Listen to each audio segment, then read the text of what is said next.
다들 야 이거는 이재명 대표가 안정적으로 자기가 다시 네. 당대표를 하려고 인위적으로 바꾸는 거 아니냐. 그래서 당시 소위 말해 나가리가 됐어요. 네. 나가리가 됐는데 지금 총선 때문에 정신이 없지 않습니까? 네. 그리고 최고위원 회의에서 최고위에서 그 이른바 비명 송갑석 의원이나 이런 사람들 지금 다 나갔잖아요. 네. 나간 다음에 최고위 자체를 이제 완전 친명으로 꾸린 다음에 그 최고위에서 슬그머니 이걸 안건으로 중앙위 안건으로 집어넣었어요. 맞습니다. 그게 지금 오늘 된다는 거거든요. 근데 여러분들이 이제 보시기에는 야 대의원이나 뭐 일반 뭐 권리당원이나 인간에 다 평등한 건데 당원이면 그냥 한 1인 1표씩 오히려 예. 표값을 그렇게 쳐줘야 되는 거 아니야? 라고 생각을 하시겠지만 저도 사실은 뭐 그게 무슨 뜻이지 이렇게 생각을 했었는데 네. 이 그 현대 정당 정치에서는 이 대의원의 목소리를 절대로 낮춰보면 안 된다. 그 대의원 자체도 네. 어떠한 민의의 수렴을 거쳐서 대의원이 되는 거기 때문에 그렇죠. 이미 대의원 자체가 대표성을 갖고 있는 사람인데 그 사람들과 대표성을 갖고 있지 않은 그냥 개인의 표수를 똑같이 해주는 것 자체가 일종의 정당에 있어서는 포퓰리즘이고 맞습니다. 그 전형적인 특정 사람을 미는 사람들을 대거 진입시켜서 오히려 대의를 흐트러뜨리는 일이라고 해요. 그래서 정당 정치의 한국의 정당이 건강하게 발전해 나가려면 오히려 대의원들이 책임을 지는 구조를 만들어야지 대의원들이 책임지는 구조에서 일부 여론이 수렴 안 되는 경우가 있을까 봐 네. 권리당원의 목소리를 부수적으로 받아들여주는 건데 그렇죠. 지금 이 민주당의 안은 이거를 거꾸로 뒤집는다는 거예요. 어저께 그러니까 최근 SBS 라디오에 김종민 의원, 네. 민주당 김종민 의원이 나와서 한 비유가 있는데요. 대의원이나 일반 당원이나 표를 똑같게 하면은 우리나라 전체로 본다면 네. 국회의원을 왜 뽑냐는 거예요. 어. 국회의원을 뽑을 필요가 없는 거죠. 국회의원은 그러네요. 각 지역에서 국민의 대표자로서 네. 뽑아서 그 선출된 대의원, 네. 선출된 국민의 대표들이 법을 만들고 네. 의사결정을 하는 거잖아요. 네. 이 발상은 마치 민주주의를 없애는 거랑 똑같고 그렇대요. 그리고 같은 거에서 또 윤영찬 의원도 나와서 얘기를 했는데 왜 못 받아들이느냐. 지금 민주당 권리당원이 한 250만 명 된답니다. 네. 250만 명이니까. 네. 근데 그 250만 명 중에 절반이 네. 지난 대선 때 들어온 분이래요. 네. 그 지난 대선에 들어왔다는 건 결국은 이재명 예. 대표 믿고 들어왔다는 거잖아요. 125만 명이 네. 그러니까 이렇게 이재명 대표 입장에서는 네. 제도를 이렇게 바꿔야지만 네. 다음 전당대회 네. 자기가 대표 임기가 끝난 8월에 새로 대표를 뽑는 전당대회에서 안정적으로 본인이 대표가 될 수 있습니다. 그런데 사실 우리가 이렇게 이 민주당 이 건에 대해서 이렇게 고민을 해줄 것도 없는 게 말입니다. 민주당이 우리나라에서 정말 역사가 오래된 우리나라 또 민주화에 많은 기여를 한 예. 당인데요. 당이 이렇게 되도록 그 당 자기들이 그걸 주인들이 만들었죠. 자기들이 지금 그렇게 만들어 놓고 있는 걸 아니 우리가 지금 여기서 이렇게 걱정해 줄 일도 아니에요. 지금 지인 지권이라고 지인생 지가 꽈버린다 뭐 이런 말을 제가 계속 밀고 있는데 지인생 지가 꼰다 줄이면 지인 지권인데 지당 지권입니다. 지네 당을 지네가 꼬는데 그럼 외부인이 어떻게 하겠습니까? 국힘도 마찬가지입니다. 지당을 지들이 꼰다면 정말 국민들은 그냥 그걸 보고 정말 그냥 선택을 해줄 뿐이다. 선택이라는 정말 칼날을 내리실 뿐이다. 이런 생각도 사실은 좀 듭니다.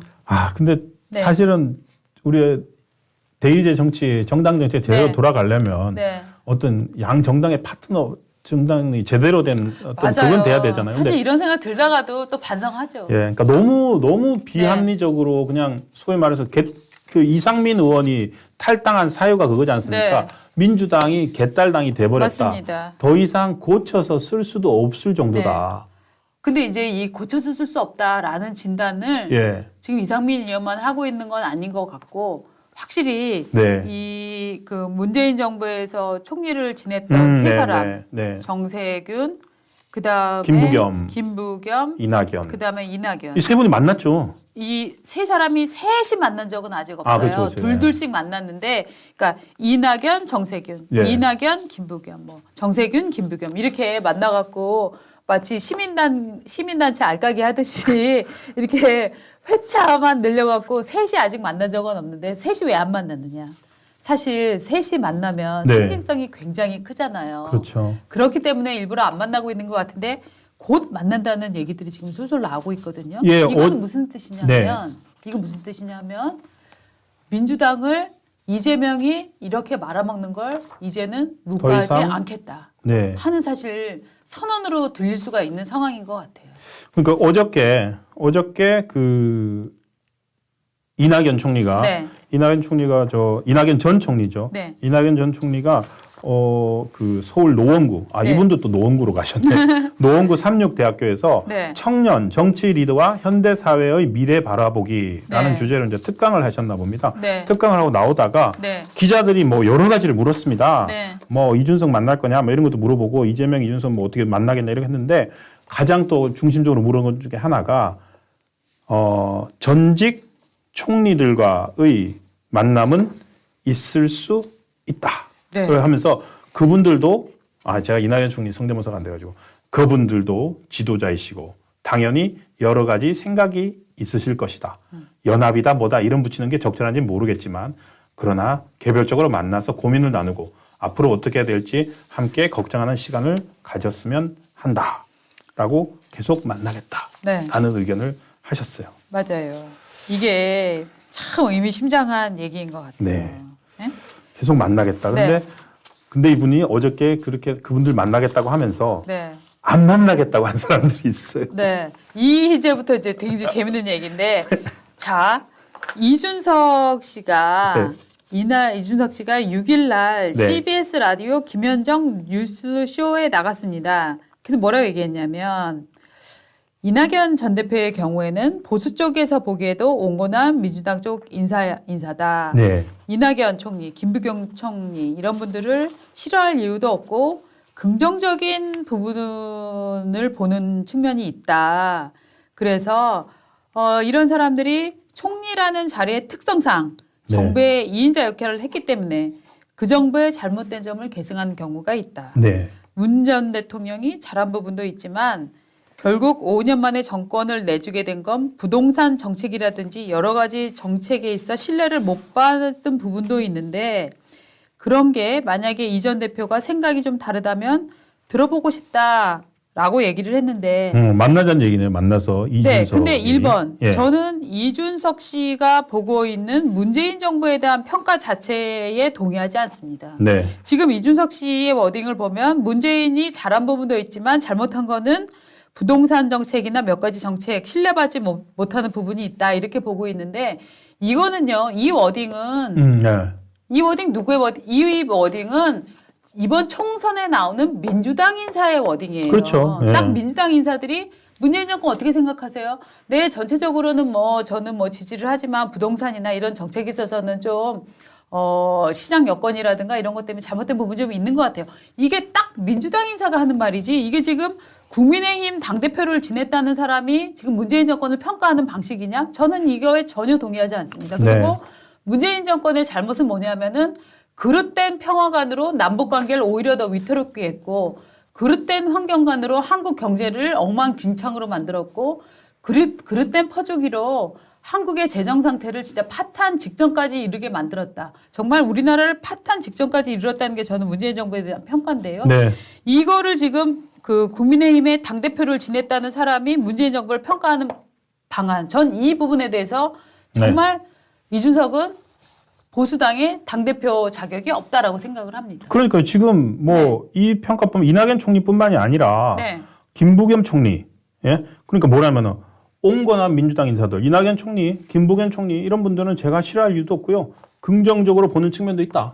네. 그러면서 사실상 이게 뭐냐면은 러브콜 보낸 거예요. 그렇죠. 그리고 더 웃긴 거 뭐냐면은 자기가 무슨 대단한 사람이 된 것처럼 이거는 근데 사실 이준석 씨의 이런 태도는 배울 만한 점이에요. 정치하는 뭘 배워요? 아니 정치하는 사람 같은 급이라는 거예요. 왜냐하면 이게 자기는 40대, 30대 대표한 사람이라고 어디가 맨날 이쁘러처럼 얘기를 해요. 그렇죠. 그래서 사람이라고. 지금 내 눈에는 이낙연도 괜찮은 것 같고 김부겸도 내가 마다할 이유는 없고. 그러니까 이를테면 제가 이런 거예요. 나한테 집 어디 좀 알아보세요라고 물어봐줘 빨리. 집 어디 알아보세요. 나는 지금 맨하탄에 한 300평짜리 펜트하우스도 괜찮은 것 같고, 저 런던에 런던에 큰 관람차에 있는데 뭐 한 500평짜리 네. 성이 하나 있는데 뭐 그것도 괜찮은 거 같아요. 지금 어디 사세요? 뭐 하세요?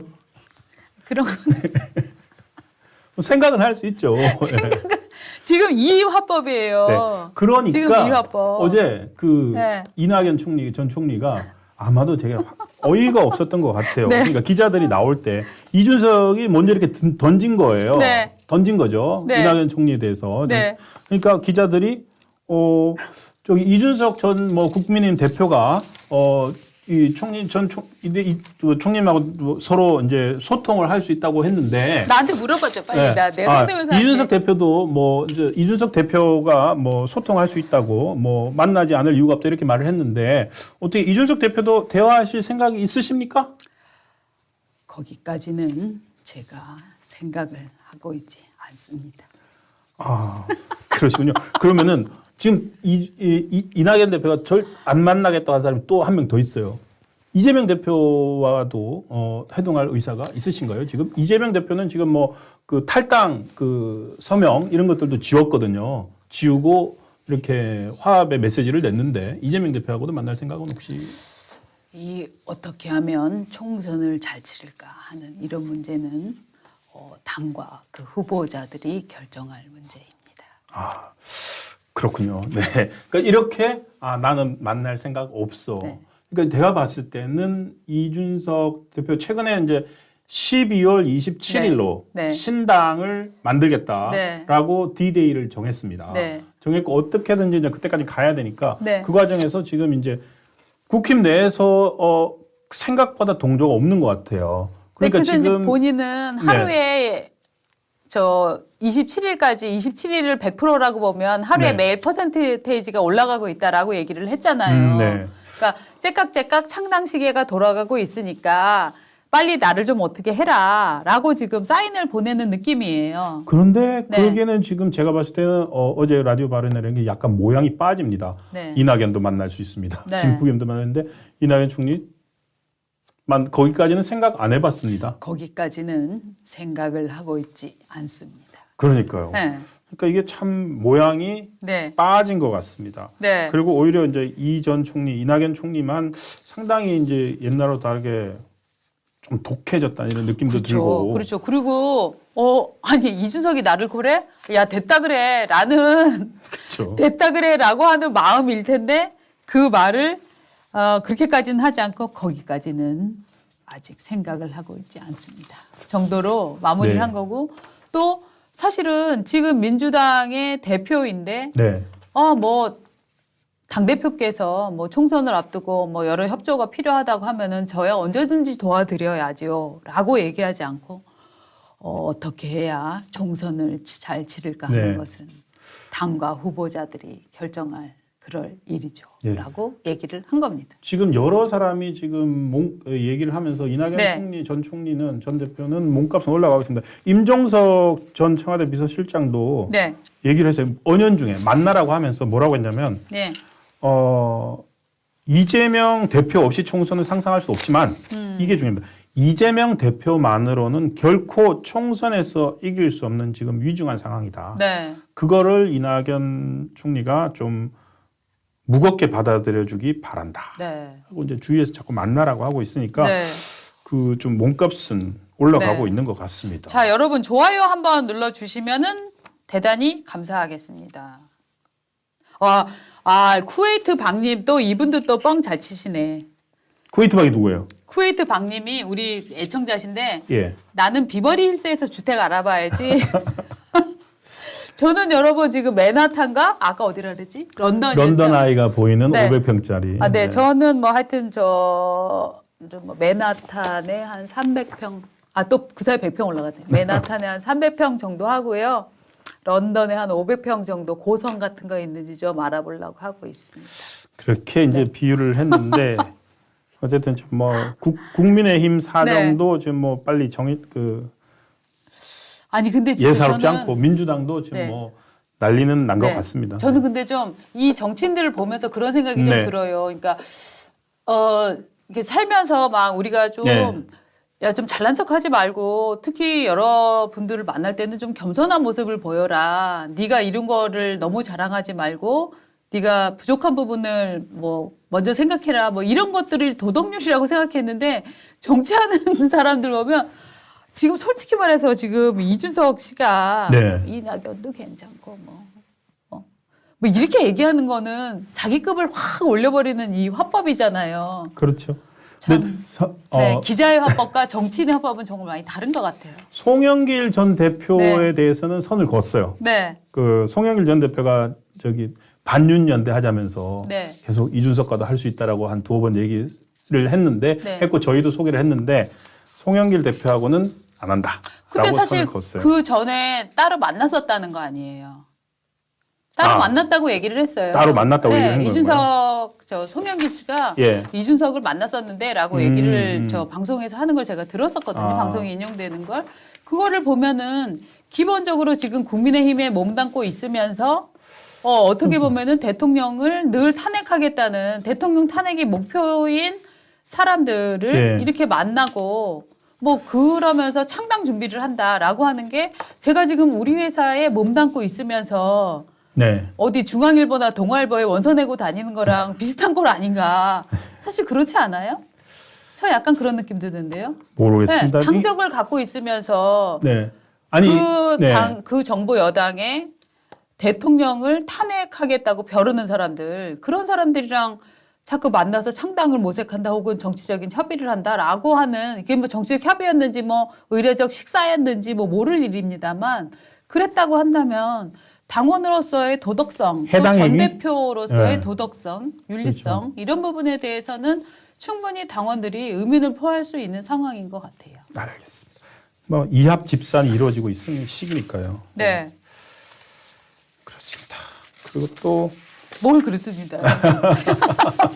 아니 뭐 사실은 네. 12월은 계속 혼돈스러울 것 같아요. 맞아요. 혼돈의 카오스야. 예, 혼돈스러울 것 같고 네. 뭐 이제 어저께 이뇨한 위원장이랑 김기현 대표가 이제 회동을 했지만 그 네. 혁신이 아, 맞아. 예. 송영길 북콘서트에도 갔었잖아. 예, 맞아. 송영길 네. 북콘서트도 갔다 왔죠. 그거 이제 만났다고 하나 보다. 예, 예. 예. 저희들이 자꾸 까먹는데 네. 너무 알려주셔서 감사합니다. 감사합니다. 네. 예, 그러니까 이제 네. 송영길은 기대감을 가졌는데 네. 이준석 대표가 전 대표가 송영길에 대해서는 이제 선을 네. 그었다. 같이 할 생각은 없다. 네. 송영길은 이제 반윤연대로 다 뭉치자 그러고 있는데 네. 이제 곧 송영길 씨는 이제 검찰에서 이제 드디어 소환하겠다 그러죠. 네. 그래서 조사 앞두고 있고요. 그리고 이 얘기를 오늘 하기로 했나요? 비례대표제로 결국 갈 것 같다. 맞습니다. 이렇게 얘기를 하면서 이제 비례대표제로 간다 그러면서 이준석은 이제 한동훈은 이제 뭐 전국구 못 나올 걸 네. 비례대표제로 가게 되면 한동훈 전국구 나올 수 있죠. 예. 전국구로 뭐 나오는데 그렇기 때문에 결국은 국민의힘이 비례대표를 찬성할 것이다. 이렇게 이제 예상들을 하고 있습니다. 있는 사람들도 또 있는데 그래서 지금 연동형 비례대표제로 네. 갈지 연동형으로 갈지 아니면 병렬형 비례대표제로 갈지 아직도 네. 뭐 논의는 중입니다. 근데 국민의힘은 뭐 옛날식 비례대표제를 주장을 하고 있고 저 문자 왔어요. 예. 저 문자 보여드릴 수는 없네. 자, 061-532의 0615번으로부터 왔습니다. 문자 제가 읽어드릴게요. 박지원 전 국정원장입니다. 지금 DJ라면 책을 출판합니다. 출판 기념회에 함께하여 주시면 감사하겠습니다.